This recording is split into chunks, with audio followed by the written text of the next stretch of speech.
तुम रात दिन चिल्लाते हो सीताराम राधे श्याम और हरि नाम, लेकिन यही हिरण्याकश्यप ने किया, यही रावण ने किया, यही कंस जरासंध ने किया।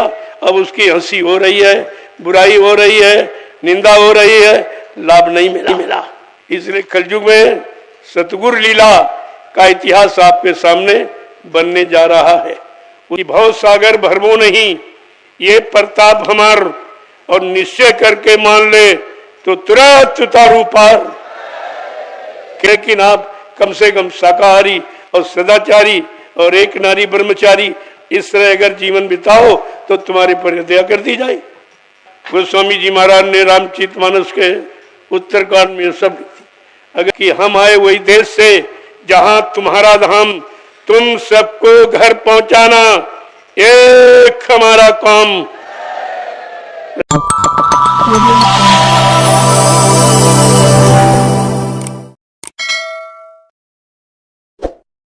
आपको तो ये कुछ मालूम नहीं है, क्योंकि ये नामी प्रभु कभी यहाँ आया नहीं और प्रभु नाम का प्रचार कभी कराया नहीं गया। आपके यहाँ तो 3 नामों का प्रचार है, सतयुग में हरि नाम का, और त्रेता में राम नाम का, और द्वापर में कृष्ण नाम का। जब हर युग का नाम अलग है, उस नाम के द्वारा उस समय के जीवों को का काम किया गया, तो तुम्हें अपने युग के अनुसार और अपने काम के बारे में सोचना चाहिए कि भाई कलयुग में कौन सा नाम आएगा, किस नाम के द्वारा हमारा सबका काम होगा। ये जानकारी आपको करनी चाहिए थी। ये तो काम जानकारी किसी ने दी नहीं, तो इसलिए जीव बेचारा पुराने युगों के इतिहास को जपने लगा, पढ़ने लगा। तुम्हारा उससे काम होगा नहीं। तुम रात दिन चिल्लाते हो सीताराम राधे श्याम और हरि नाम, लेकिन काम हुआ कोई बीमारी कम हुई, कोई परेशानी गई, कोई दुर्घटना मानी कम हुई, कोई अकाल मौत में जाने की स्थिति कम की गई? ये तो कुछ नहीं, क्योंकि ये समय के नाम के पर निर्भर है। समय का नाम आएगा तो समय का काम होगा, नहीं मिलेगा तो नहीं काम होगा। तुम्हारे कितने जीवन जन्म निकल जाएंगे, तुम अपनी जीवात्मा का उद्धार कल्याण नहीं करा सकते हो। जब ऋषि मुनियों का जो जंगलों में तपस्या हजारों वर्ष की इसी स्थान पर, इसी नैमिषारण्य में, जब उनकी आत्मा का काम नहीं हुआ, शरीर इंद्रियों से तो मान सम्मान मिला, लेकिन जीवात्मा का उद्धार कल्याण नहीं हुआ। और यही द्वापर में भी ऐसा काम नहीं हो पाया जीवात्मा का, और द्वापर में त्रेता में भी नहीं हो पाया। जब ये तीनों युग खाली चले गए, किसी जीवात्मा का उद्धार करना हुआ ही नहीं, तब संतों को आना पड़ा। लाग दया कोमल सी संता, तब संतों के हृदय में दया उठी।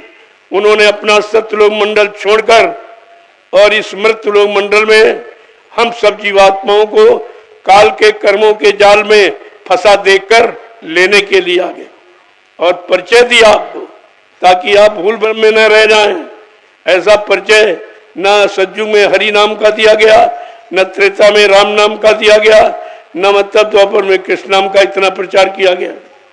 वो तो जो लीलाएं की वो सब शरीर से संबंधित थी, कोई लीला ऐसी नहीं थी जो आत्मा के हित में होती। इसलिए कलयुग में सतगुरु लीला का इतिहास आपके सामने बनने जा रहा है। उसी इतिहास पे आपको शामिल शरीक किया जा रहा है। जान जाओगे, मान जाओगे तो कलयुग के इतिहास पे आपका भी नाम हो जाएगा, और नहीं मानोगे तो जो परिणाम रहा विनाश का, वो विनाश की यानी मतलब व्यवस्था में तो भी चले जाओगे। तो एक एक बात को समझो पहले, बिना समझे बिना सोचे विचारे कोई काम करोगे तो उसका लाभ नहीं मिलेगा, कभी नहीं लाभ मिला। बिना विचारे जो करे सो पाछे पछताए, काम बिगाड़े अपनों और जग में हो हसाए। यही हिरण्याकश्यप ने किया, यही रावण ने किया, यही कंस जरासंध ने किया। अब उसकी हंसी हो रही है, बुराई हो रही है, निंदा हो रही है, लाभ नहीं मिला। ये तो इतिहास सब आपको बता रहा है। हमारे दृष्टि से कलयुग का जीव सबसे अच्छा होना चाहिए, क्योंकि कलयुग के जीव के सामने तीन युगों का अच्छा इतिहास, सतयुग का अच्छी उम्र वाले, अच्छी मन की ताकत वाले, इंद्रिय संयम त्याग वैराग, अच्छे खान पान, अच्छी संशोभत, अच्छे कर्म करने वालों का इतिहास है। और त्रेता में द्वापर में भी ये सब आपको सुनाया, लेकिन अफसोस के साथ कहना पड़ता है कि कलयुग का जीव सबसे ज्यादा खराब। इसका मतलब तुमने सतयुग त्रेता द्वापर का इतिहास न पढ़ा है, न तुमने माना है, न अपने आप को उनके अनुसार सुधारा है। ये तो आपने किया ही नहीं, तो तुम्हारा समय और खराब हो गया, बहुत खराब। फिर भी संतों की मेहरबानी है, उनकी कृपा और दया। जो काम किसी ने किया नहीं, जो माफी किसी ने दी नहीं, उन्होंने सर्वप्रथम कलयुग के जीवों पर यह दया की है कि अगर कलयुग का जीव मन से कोई पाप करेगा तो उसको दोष नहीं लगेगा, उसकी सजा नहीं मिलेगी, माफ हो जाएगी। कि कलयुग के पुनीत प्रताप और मानस पुण्य होए नहीं पापा। कितना साफ साफ गोस्वामी जी महाराज ने रामचरितमानस के उत्तरकांड में सब। अगर इसी को तुम पढ़ लेते, जो तुम्हारे घर परिवार समाजों में जिसकी रात दिन चर्चा होती है, तुम उसी को नहीं पढ़कर समझ पाए कि हमारे लिए क्या कहा जा रहा। हम सब कलयुग के जीवों के लिए कौन सी सुधार नीति जिससे हम अपना सुधार करें, अपने खान पान का, अपने गंदे भाव विचारों का, अपने मतलब गंदे कर्मों का हम सुधार करें। आपने ये भी कुछ नहीं किया। कहने का मतलब आपने कुछ किया ही नहीं। लेकिन संतों की दया फिर बार आप पर हो गई कि चलो ये कमजोर है, ये भोगी विलासी है, ये अल्पायु अल्पज्ञ है, चलो इस पर दया कर दी जाए कि अगर मन से कोई पाप करेगा तो इसको माफ कर दिया जाए। कितनी बड़ी ये दया है। लेकिन आप कुछ नहीं समझ पा रहे, कुछ भी तो नहीं मान पा रहे हो। ये दया तो किसी ने की ही नहीं और न कोई कर सकता। ये अधिकार शक्ति किसी के पास नहीं। तो आपको ये सब विचार करना चाहिए। मैंने ये कार्यक्रम इसी दृष्टिकोण से रखा था कि आपको समय के नाम और काम की जानकारी दे दें, ताकि आप पिछले युगों में न फंसे, उसमें समय बर्बाद न करें, उन राम नाम को जपने में समय खराब मत करें, क्योंकि वो नाम की शक्ति चली गई, अब तुम्हारे बुलाने से नहीं आएगी। उसने आपको आया और उसने काम किया और काम करके चला गया। जिन लोगों ने उनकी बात मानी उनका काम हो गया, जिन्होंने विश्वास किया, और जिन्होंने विश्वास किया नहीं, बात नहीं मानी, वो मारे गए। बस इतना तो इतिहास है आपका। और आपको यही सोचना चाहिए कि कौन से बचे और कौन से मारे गए। तो आप बचने वालों में अपना नाम लिखाओगे कि मारे जाने वालों में, इतना तो विचार आपको रखना चाहिए था। लेकिन आप कुछ नहीं, एकदम शून्य हो, न सोच पा रहे हो, न समझ पा रहे हो, न कर पा रहे हो। सारी शक्ति तो आपकी समाप्त हो गई। सुनने की, देखने की, सोचने की, समझने की, करने कराने की सारी शक्ति आपने भोगों में नष्ट कर डाली है। अब तुम्हारे पास कुछ नहीं, बिल्कुल खाली। तब संतों को दया आई, चलो ऐसे कमजोर गंदे जीवों पर कृपा कर दी जाए। तब वो आए और उन्होंने परिचय दिया कि हम आए वही देश से जहां तुम्हारा धाम, तुम सबको घर पहुंचाना एक हमारा काम।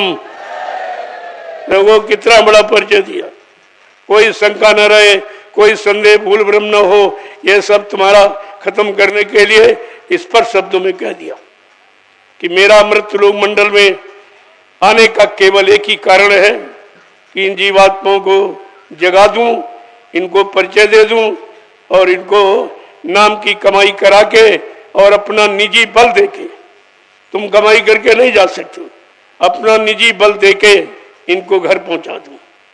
देखो कितनी बड़ी दया है कि अगर नहीं कर पाएगा तो अपने शक्ति, अपने बल से इसको पहुंचा दिया जाएगा।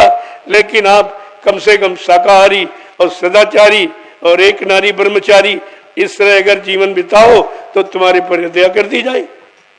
ऐसी कोई बात नहीं है। एक नारी सदा ब्रह्मचारी और एक पति सती, ये दोनों काम अगर समाज में समझ में आ जाए तो ये स्त्री समाज और पुरुष समाज दोनों का कल्याण हो जाएगा। दोनों बुरे कर्मों से अलग हो जाओगे। लेकिन तुम्हारी ये समझ में आती ना कि एक नारी सदा ब्रह्मचारी, तुम कहते हो अनेक नारी सदा ब्रह्मचारी, अनेक पति सती, सब उल्टा। तो जब यही करो तभी तो उसका परिणाम आपको भोगना पड़े, नहीं तो अब तक दुखों के सागर से तुम्हें निकाल दिया गया होता। जो निकाले आया है, नाव और बल्ली दोनों लेके आया। ऐसा नहीं कि खाली आया, ना नौका भी लाया है और बल्ली भी लाया। कहने का मतलब यह है कि जब समझोगे कुछ तभी तो। और यहां तक छूट कर दी कि भव सागर भरमो नहीं, ये प्रताप हमार, और निश्चय करके मान ले तो तुरंत उतारू पार। केवल मान ले, जान ले, पहचान ले तो कहा तुरंत उसको भवसागर पार कर दूंगा। ऐसा किसी ने नहीं कहा, ये वादा किसी ने नहीं किया, और ये परमार्थी लाभ देने को किसी ने कहा नहीं आपसे। ये सब आपके हित की चीज है, यही तो सत्संग में लेना चाहिए। इसीलिए कहते हैं करिए नित्य सत्संग, बाधा सकल मिटाए, फिर ऐसा अवसर ना मिले दुर्लभ नर्तन पाए। हर रोज प्रतिरोज सत्संग करो। सुनो सुनाओ पढ़ो नहीं कि घर में बैठ के किताब पढ़ ली तो क्या सत्संग समझ में आ जाएगा। ये पढ़ने पढ़ाने का विषय नहीं है, ये करने कराने का विषय है। जब कराने वाला मिल जाएगा और करने वाला उनके करनी पर विश्वास कर लेगा तो उसका काम हो जाएगा। इस तरह आपको समझना चाहिए।